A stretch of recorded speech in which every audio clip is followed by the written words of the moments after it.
السلام علیکم ورحمۃ اللہ تعالیٰ وبرکاتہ۔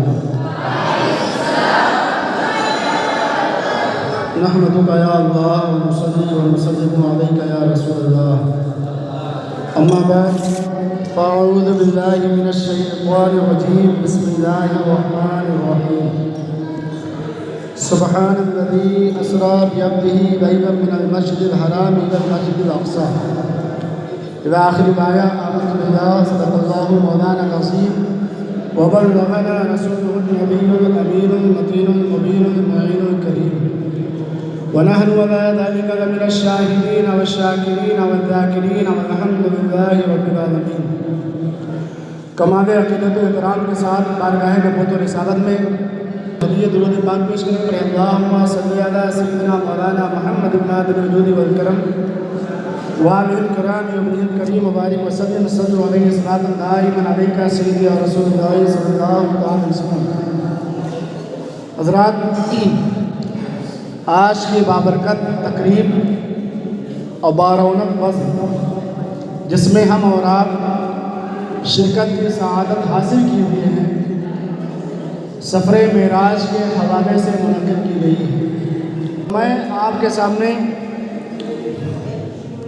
عشق رسول میں ڈوب کر لکھا گیا سیدی سرکار اعلیٰ حضرت امام احمد رضا خان علیہ رحمۃ الرضوان کا مشہور و مقبول کلام قصیدہ معراجیہ میں ترجمہ و تشریح بیان کرنا چاہتا ہوں، چونکہ یہ اعلیٰ حضرت رضی اللہ تعالیٰ عنہ نے جس طریقے سے سفر معراج کا ذکر کر دیا، میرا اپنا ماننا یہ ہے کہ اعلیٰ حضرت کے بعد آج تک وہ جیسا نہ کوئی ذکر کر پایا ہے اور نہ کوئی کر پائے گا۔ اعلیٰ حضرت سب سے بڑے عالم اور سب سے بڑے عاشق، تو اعلیٰ حضرت کے کلام کو سمجھنے کے لیے بھی دو چیزوں کی ضرورت ہے، ایک علم کا ہونا، دوسرا عشق کا ہونا۔ جس کے پاس جتنا علم ہوتا ہے اور جتنا عشق ہوتا ہے اتنی ہی زیادہ اعلیٰ حضرت کے کلام کو سمجھتا ہے۔ آج میں آپ کے سامنے قصیدہ معراجیہ کو ترجمہ اور تشریح کے ساتھ بیان کرنا چاہتا ہوں۔ اگر آپ شوق دل سے مکمل حضور ذہنی کے ساتھ سماعت کر لیں گے تو میرا دعویٰ یہ ہے کہ دلوں میں عشق مصطفیٰ کی لہر دوڑ جائے گی۔ آپ قصیدہ معراجیہ صرف سنیں گے ہی نہیں بلکہ تصور میں واقع معراج کا پرکیف منظر اپنی آنکھوں سے دیکھیں گے انشاءاللہ۔ اور اس قصیدہ معراجیہ کے دیکھنے کا واقعہ بھی معراج شریف کی طرح حیرت انگیز طور پر انتہائی قلیل اور مختصر وقت میں ہوا یہ کہ مشہور ناطق و شاعر حضرت محسن کاکوری نے معراج شریف پر ایک قصیدہ لکھا اور اعلیٰ حضرت امام احمد رضا خان کو سنانے کے لیے حاضر خدمت ہوئے، جس کا مطلع یہ تھا: سمت کاشی سے چلا جانب متھرا بادل، سمت کاشی سے چلا جانب متھرا بادل، برق کے کاندھے پہ لائی ہے صبا گنگا جل۔ نماز ظہر کے بعد کی نشست تھی، محسن کاکوری صاحب نے ابھی کچھ اشعار ہی سنائے تھے کہ عصر کا وقت ہو گیا، جس پر بقیہ قصیدہ بعد میں سنانے کا طے ہوا۔ نماز کے بعد سیدی اعلیٰ حضرت امام احمد رضا خان نے اتنے قلیل وقت میں قصیدہ معراجیہ جو 66 اشعار پر مشتمل ہے ترتیب دے دیا، 1 2 10 5 نہیں بلکہ 66 اشعار پر عصر نماز کے بعد مختصر سے وقت میں آپ نے ترتیب دے دیا۔ جب سنانا شروع کیے تو محسن کاکوری صاحب نے سن کر کے اپنا قصیدہ واپس لے دیا اور کہا، حضرت اس سے زیادہ جامع اور کوئی اعلیٰ قصیدہ نہیں لکھ سکتا ہے، اس سے زیادہ جامع معنی اور کوئی اعلیٰ قصیدہ نہیں لکھ سکتا ہے۔ اس کے بعد اعلیٰ حضرت رضی اللہ عنہ پورا قصیدہ معراجیہ لکھنے کے بعد لاسٹ میں اپنے آقا و مولا حضور نور کی بارگاہ میں درخواست کرتے ہیں کہ ثنائے سرکار ہے وظیفہ، قبول سرکار ہے تمنا، ثنائے سرکار ہے وظیفہ، قبول سرکار ہے تمنا، نہ شاعری کی ہوس نہ پرواہ روی تھی کہ کیا کیسے کافیے تھی۔ اعلیٰ حضرت رضی اللہ عنہ کے قصیدہ معراجیہ کا مطلع یہ تھا: وہ سرور کشور رسالت جو عرش پر جلوہ گر ہوئے تھے، وہ سرور کشور رسالت جو عرش پر جلوہ گر ہوئے تھے، نئے نرالے طرب کے ساما عرب کے مہمان کے لیے تھے۔ سرور کا معنی ہے سردار اور بادشاہ، کشور کہتے ہیں ملک کو، اور نرالے کا مطلب ہے عجیب و غریب۔ طرب کے معنی ہے خوشی اور نشاط۔ ملک رسالت کے تاجدار سید الانبیاء علیہ الصلوۃ والتسلیم معراج کی رات کو جب عرش اعظم پر تشریف لے گئے، کہاں پر؟ عرش اعظم پر تشریف لے گئے تو آپ کے استقبال کے لیے عجیب و غریب انوکھے فرحت اور خوشی کے سامان عرب کے مہمان حضور صلی اللہ علیہ وسلم کے لیے مہیا کیے گئے تھے۔ آپ حضرات اطمینان و سکون کا ماحول بنائیں، اعلیٰ حضرت کے کلام کو ترجمہ و تشریح کے ساتھ سماعت کریں، انشاءاللہ آپ کا ایمان تازہ ہو جائے گا۔ دوسرا شعر ہے، بہار ہے شادیاں مبارک، چمن کو آبادیاں مبارک۔ بہار ہے شادیاں مبارک، چمن کو آبادیاں مبارک، ملک فلک اپنی اپنی لے میں یہ گھر انادل کا بولتے تھے۔ شادیاں بولتے ہیں خوشیوں کو، ملک کہتے ہیں فرشتوں کو، اور لے ہوتا ہے آواز، سر، کسی آواز میں کسی سر میں کوئی ترانہ گنگنایا جائے، اور گھر بولنا یعنی بلبل کا چہچہانا، انادل بولتے ہیں بلبلوں کو۔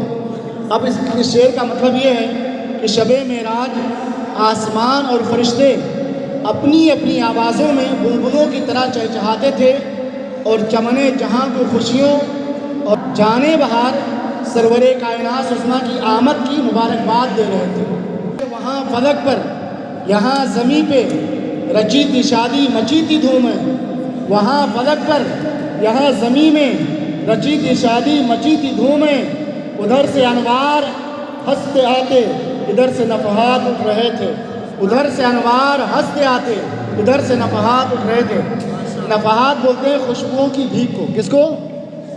خوشبوؤں کی بھیک کو۔ اب اس شعر کا مطلب یہ ہے کہ دونوں عالم کے دولہا سرور انبیاء کی معراج کی خوشی میں زمین و آسمان میں جشن کا سما تھا، خوشی کا ماحول تھا۔ آسمانوں میں بھی خوشیاں منائی جا رہی تھیں، زمین پر بھی ان کی عظمت و کرامت کی دھوم مچی تھی، آسمان سے نور و رحمت کی بارش تھی تو زمین خوشبوؤں میں بسی ہوئی تھی۔ یہ جھوٹ پڑتی تھی ان کے رخ کی کہ عرش تک چاندنی تھی چھٹکی، اور رات کیا جگمگا رہی تھی، جگہ جگہ نصب آئینے تھے۔ جھوٹ بولتے ہیں کسی چیز کا کسی چیز پر عکس پڑنا، شعاع پڑنا۔ جھوٹ بولتے ہیں کسی چیز کا کسی چیز پر عکس پڑنا، شعاع پڑنا۔ اور چھٹکنا یعنی بکھرنا، پھیلنا۔ چھٹکنا یعنی بکھرنا، پھیلنا۔ اب مطلب یہ ہوا کہ شب معراج سرکار علیہ الصلوۃ والتسلیم کے رخ روشن سے پڑنے والے عکس کا یہ عالم تھا کہ زمین سے عرش تک چاندنی ہی چاندنی بکھری ہوئی تھی، اور یوں محسوس ہوتا تھا کہ زمین و آسمان میں ہر طرف آئینہ نصب کر دیے گئے ہوں، اور ان آئینوں سے نور اور چاندنی ٹکرا ٹکرا کر رات کو جگمگا رہی۔ نئی دلہن کی فبن میں کعبہ نکھر کے سورا، نئی دلہن کی فبن میں کعبہ نکھر کے سورا، سور کے نکھرا حجر کے صدقے کمر کے ایک تل میں رنگ لاکھوں بناؤ کے تھے۔ حجر کے صدقے کمر کے ایک تل میں رنگ لاکھوں بناؤ کے تھے۔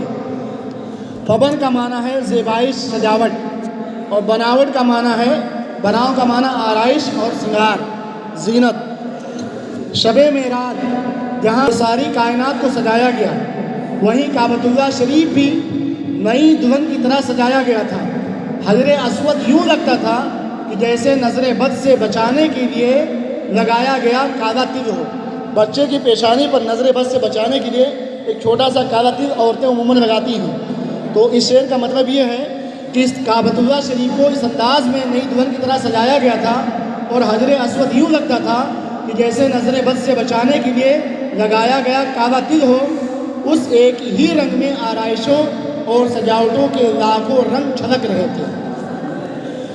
اور پھر فرماتے ہیں خوشی کے بادل امنڈ کے آئے، دلوں کے طاؤس رنگ لائے۔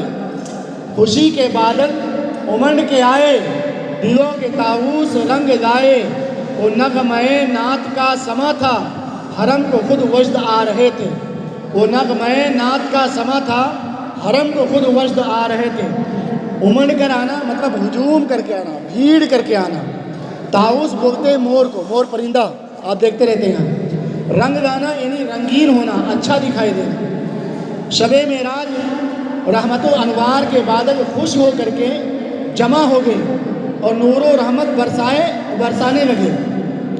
دلوں کے مور بھی اپنا رنگ دکھا دکھا کر جھومنے لگے۔ ہر طرف سرکار علیہ الصلوۃ والتسلیم کی نعتیں پڑھی جا رہی تھی، جنہیں سن کر کے خود حرم بھی وجد کر رہا تھا، جھوم رہا تھا۔ جیسے کہ سرکار کی عبادت کے موقع پر کعبہ معظمہ 3 دن اور 3 راتوں تک وجد کرتا رہا۔ اسی طریقے جب سرکار علیہ الصلوۃ والتسلیم سفر معراج پر تشریف لے گئے تو بھی حرم کعبہ خود وجد میں تھا، اور فرماتی یہ جھوما میزاب زر کا جھومر کیا رہا کان پر ڈھلک کر، فہار برسی تو موتی جھڑ کر حتیم کی گود میں بھرے تھے۔ میزاب کعبۃ اللہ شریف کا پرناوا ہے۔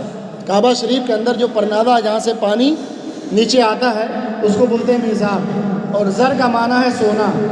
جھومر ماتھے کا ایک زیور ہوتا ہے جس کو ہم اپنی زبان میں ٹیکا بولتے ہیں۔ کیا بولتے ہیں؟ ٹیکا۔ فہار ننھی بوندیں جب آسمان سے بارش ہلکی ہلکی ہوتی ہے تو کہتے ہیں فہار ہو، یعنی ننھی بوندیں۔ حتیم خانے کعبہ کے ساتھ مغرب کی جانب ایک دیوار ہے، وہ کعبہ مکرمہ کو جب ادھر سے دیکھتے ہیں حتیم کعبہ کی جانب سے تو ایسا لگتا ہے کہ سرکار علیہ الصلوۃ والتسلیم کے نورانی روضے کی طرف جھکا ہوا ہے، یعنی مدینہ شریف کی طرف جھکا ہوا ہے وہ حتیم کعبہ۔ اب اس شعر کا مطلب یہ ہوا کہ شب معراج کعبۃ اللہ شریف کی چھت پر لگا سونے کا پرناوا بھی سرکار دو عالم کی شان دیکھ کر خوشی سے جھوم رہا تھا۔ رحمت و انوار کی ہلکی ہلکی برسات سے جو پانی کعبۃ اللہ شریف کی چھت پر جمع ہو رہا تھا وہ موتیوں کی طرح حتیم پاک میں گر رہا تھا۔ غبار بن کر نثار جائیں کہاں اب اس رہ گزر کو پائیں، ہمارے دل حوریوں کی آنکھیں فرشتوں کے پر جہاں بچھے تھے۔ ہمارے دل حوریوں کے آنکھیں فرشتوں کے پر جہاں بچھے تھے۔ غبار بولتے ہیں دھول کو، گرد و غبار دیکھتے نا اڑتا ہے، اور نثار یعنی قربان، یعنی ہم اپنے آقا و مولا کی راہ گزر پر قربان ہو جائیں، مگر ہائے افسوس وہ مقدس راستہ ہمیں کیسے ملے گا کہ جس راستے سے شب معراج مصطفیٰ جان رحمت گزرے تھے۔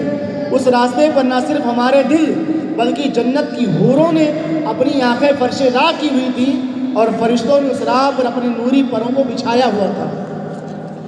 خدا ہی دے صبر، خدا ہی دے صبر جانے پرغم، خدا ہی دے صبر جانے پرغم، دکھاؤں کیوں کر تجھے وہ عالم جب ان کو جھرمٹ میں لے کے قدسی جنا کا دولہا بنا رہے تھے۔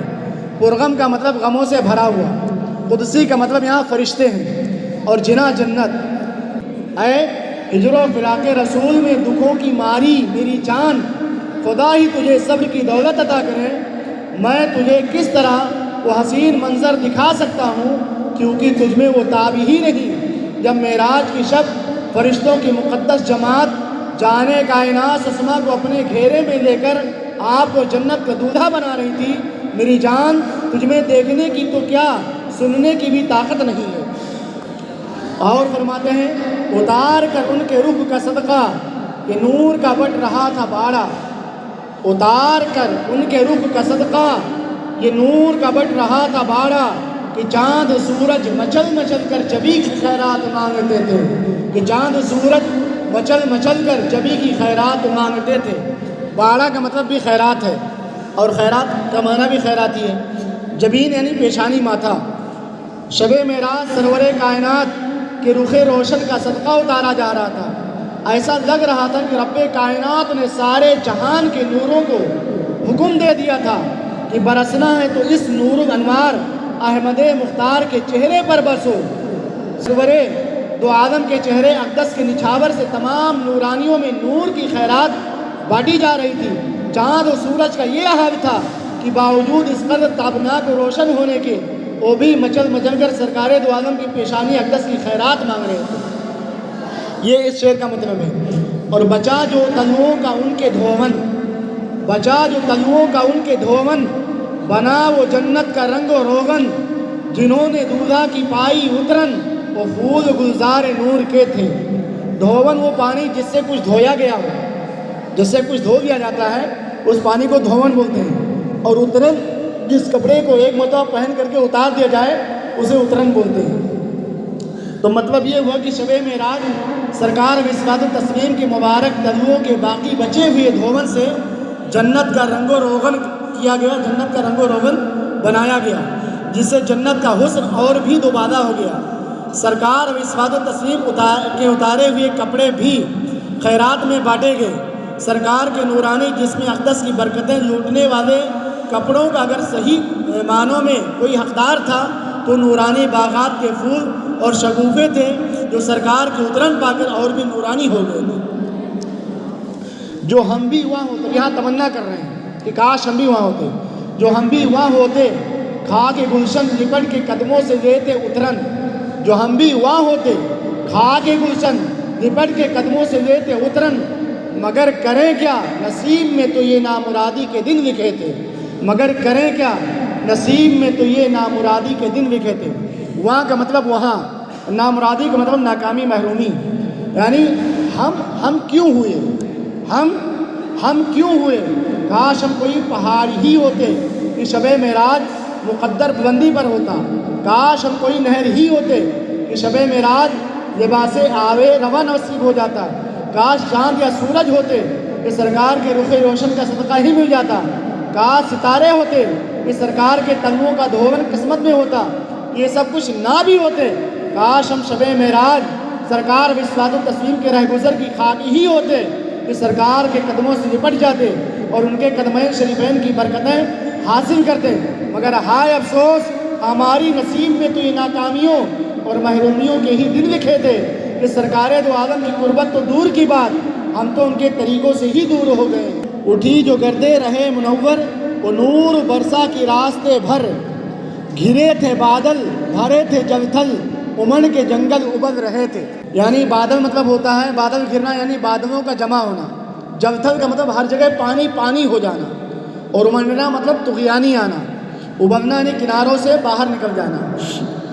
مطلب یہ ہوا کہ سرکار دو عالم جب سفر معراج پر روانہ ہوئے تو آپ کی سواری سے آپ کے راستوں پر ایسی نورانی گرد اڑی کہ لگتا تھا جیسے آسمان سے نورانی بادل جمع ہو کر نور و تجلیات کی بارش برسا رہے ہیں، اور یہ نورانی بارش اتنی شدید تھی کہ ہر طرف بس نور ہی نور تھا، جنگل اور ریگستان بلکہ زمین و آسمان میں ہر طرف نوری بارش سے طغیانی آ گئی تھی، اور ہر شے سے نور کے چشمے چھلک رہے تھے۔ اور فرماتے ہیں نماز اقصیٰ میں تھا یہی سر، آیا ہو مانے اول و آخر، نماز اقصیٰ میں تھا یہی سر، آیا ہو مانے اول و آخر، کہ دست بستہ ہیں پیچھے حاضر، جو سلطنت آگے کر گئے تھے۔ سر کا مطلب ہوتا ہے راز، آیا کا مطلب واضح ہونا، ظاہر ہونا، دست بستہ مطلب ہاتھ باندھ کر ایسے۔ اب یعنی وہ کہ شب معراج مقصود کائنات کا مسجد اقصیٰ میں تشریف لا کر تمام انبیاء کرام کی امامت فرمانے میں کیا راستہ ہے، یعنی سرکار وصلات التسلیم مسجد اقصیٰ میں جب تشریف لے گئے، وہاں پر تمام انبیاء و مرسلین حاضر تھے، سب بستہ کھڑے تھے۔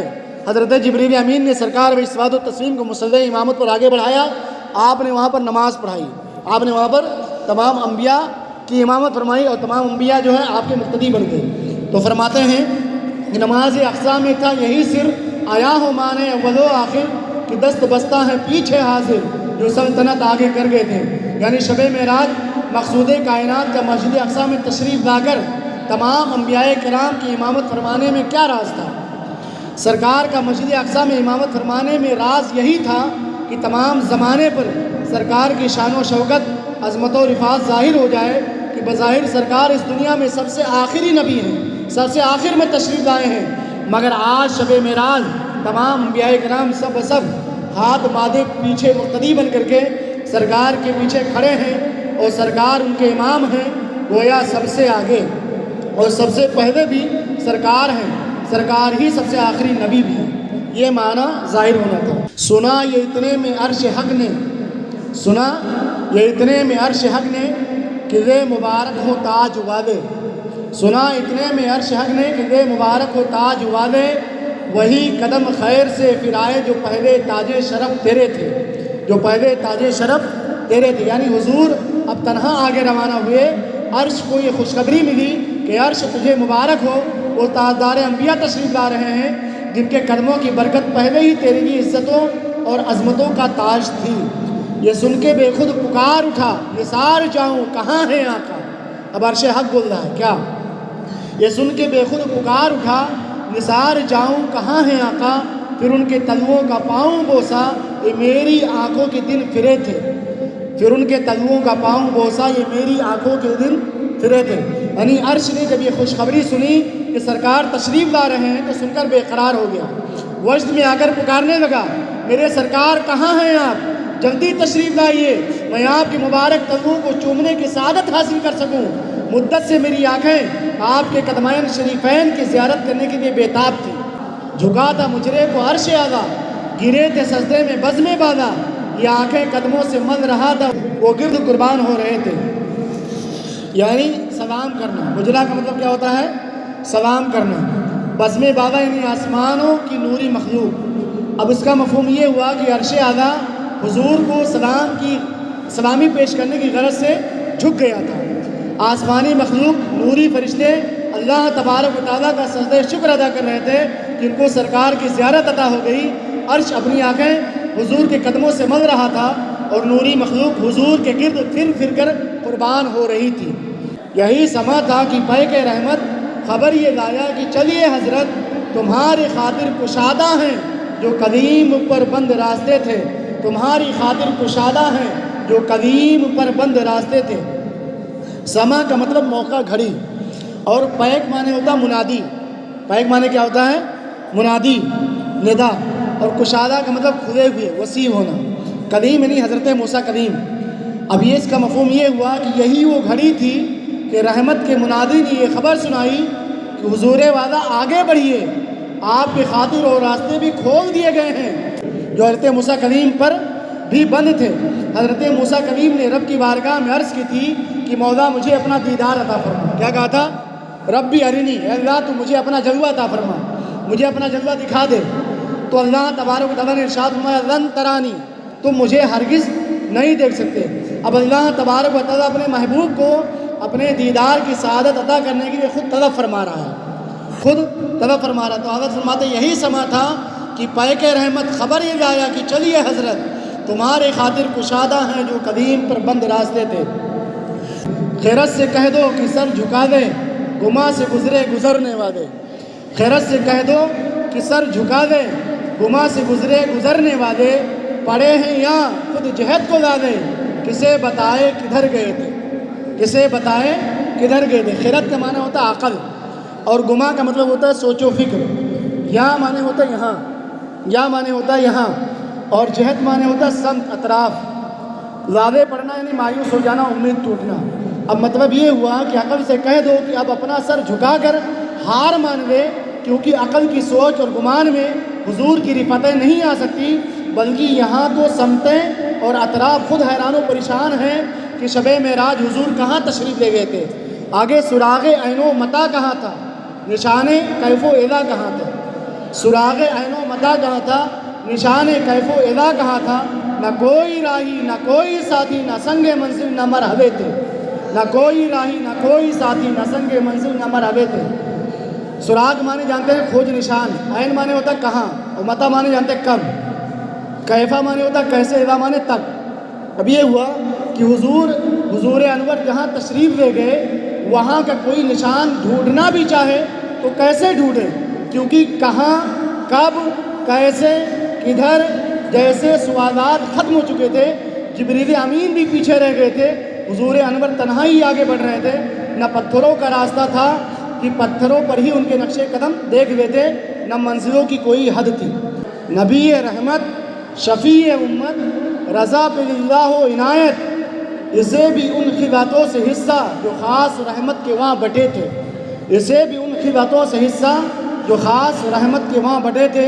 یعنی اے میرے رحمت والے آقا، اے امت کی شفاعت فرمانے والے آقا، اپنے در کے گدا احمد رضا پر بھی خدا را مہربانی فرما دیجئے، اور معراج کی رات بارگاہ خداوندی سے جو آپ کو خصوصی انعام و اکرام عطا ہوئے ان میں سے ایک ذرہ اس احمد رضا کو بھی عطا کر دیجئے۔ سرائے سرکار ہے وظیفہ، قبول سرکار ہے تمنا، نہ شاعری کی ہوس نہ پرواہ روی تھی کہ کیا کیسے قافیے تھے۔ یا رسول اللہ، آپ کی تعریف و توصیف کرنا میرا وظیفہ ہے، اور آپ کی بارگاہ میں اس کا قبول ہو جانا میری زندگی کی سب سے بڑی خواہش ہے، ورنہ مجھے شاعری کا نہ شوق ہے نہ کوئی اور لالچ کہ کافیوں اور حرف روی کی تلاش کرتا ہوں، بس آپ کی شان و عظمت کا بیان اور آپ کی محبت کا اظہار مقصود ہے۔ وآخر دعوانا ان الحمد للہ رب العالمین۔